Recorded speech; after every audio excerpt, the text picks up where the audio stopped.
রেস্টুরেন্টে যে খাবার খাচ্ছেন তা পচা নয় তো? আপনার শরীরে বিষ ঢুকছে না তো? পুজোর মাঝে এই আশঙ্কা বাড়িয়েছে ডায়মন্ড হারবারের ঘটনা।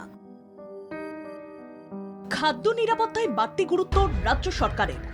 সেই অনুসারে কলকাতার মতোই জেলাতেও খাবারের গুণমানে বিশেষ নজর দিতে তৎপর প্রশাসন। এবার পুজোর মধ্যে ডায়মন্ড হারবারের একাধিক দোকান থেকে পচা খাবার বিক্রির অভিযোগ উঠছিল। হানা দিয়ে 2-3 দিনের বাসি মাংসের হদিশ পান তদন্তকারীরা। খাদ্য সুরক্ষা দপ্তরের আধিকারিকরা ওই বাসি ও পচা মাংস বাজেয়াপ্ত করে পুকুরে ফেলে দেন। শুধু পচা মাংস বিক্রির অভিযোগই নয়, অস্বাস্থ্যকর পরিবেশে রান্না করা হচ্ছে বলেও অভিযোগ উঠেছে। সঙ্গে ডায়মন্ড হারবারে অনেক হোটেলে বিধি মানা হচ্ছে না বলেও সরব ক্রেতারা। পুজোর সময় বেশিরভাগ মানুষ বাইরের খাবার খায়। তারা স্বাদ পূরণের জন্য নামি দামি হোটেল ও রেস্তোরাঁ বেছে নেয়। বিশ্বাস করে যে রেস্তোরাঁয় তারা খাবার খায়, সেই খাবারই পচা হলে যাবে কোথায়? এই প্রশ্ন তুলে দিল ডায়মন্ড হারবার। ভাগার কাণ্ডে দুঃসহ স্মৃতি উস্কে দিল পচা খাবারের পর্দা ফাঁস হওয়ার ঘটনা। খাদ্যের নিরাপত্তার স্বার্থে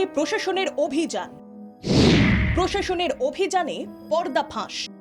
আজকে ডায়মন্ড হারবার হেলথ ডিস্ট্রিক্টে আমি জেলা খাদ্য সুরক্ষা আধিকারিক ডক্টর প্রসেনজিৎ কোটকরা এসেছিলাম।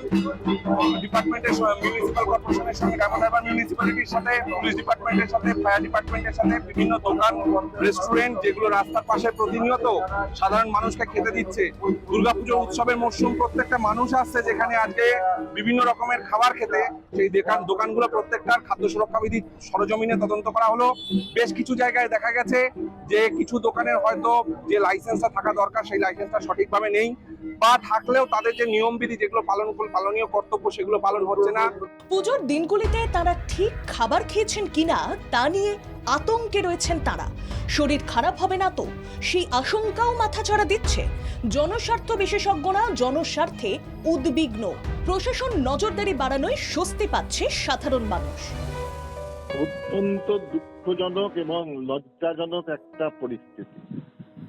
বর্তমান সময়ে আমরা শুধুমাত্র খাদ্যের সুরক্ষা, অর্থাৎ সব মানুষের কাছে খাদ্য পৌঁছে যাবে সেই রকম পরিকল্পনার সঙ্গে সঙ্গে খাদ্য নিরাপত্তা অত্যন্ত গুরুত্ব সহকারে দেখার চেষ্টা করছি, যেখানে যা কিছু খাদ্যদ্রব্য থাকবে তা যেন স্বাস্থ্যসম্মত এবং নিরাপদ হয় সেটি সুনিশ্চিত করার প্রক্রিয়ার মধ্যে রয়েছে। ডায়মন্ড হারবারের আজকের এই ঘটনা চোখে আঙুল দিয়ে দেখিয়ে দিল সব কথার কথা। এক শ্রেণীর অসাধু ব্যবসায়ী শুধুমাত্র নিজেদের মুনাফা অর্জনের জন্য যে কাজ করছেন, একে নিন্দা করার কোনো ভাষা খুঁজে পাচ্ছি না। জানবেন, যে কোনো রোগ সৃষ্টিকারী জীবাণু, ভাইরাস, ব্যাকটেরিয়া, এমনকি ছত্রাক, তারা এই মাছ, মাংস, ডিম, দুধ, দই এই জাতীয় প্রোটিন সমৃদ্ধ খাদ্যবস্তুর মধ্যে খুব তাড়াতাড়ি দ্রুত হারে নিজেদের বংশবৃদ্ধি করে। স্বাস্থ্য অফিসার জয়দেব মণ্ডল জানান, জেলা খাদ্য সুরক্ষা দপ্তরের পক্ষ থেকে ডায়মন্ড হারবারে বেশ কিছু রেস্টুরেন্ট ও হোটেলে ডায়মন্ড হারবার থানার পুলিশের সহযোগিতায় জেলা খাদ্য সুরক্ষা দপ্তরের পক্ষ থেকে অভিযান চালানো হয়।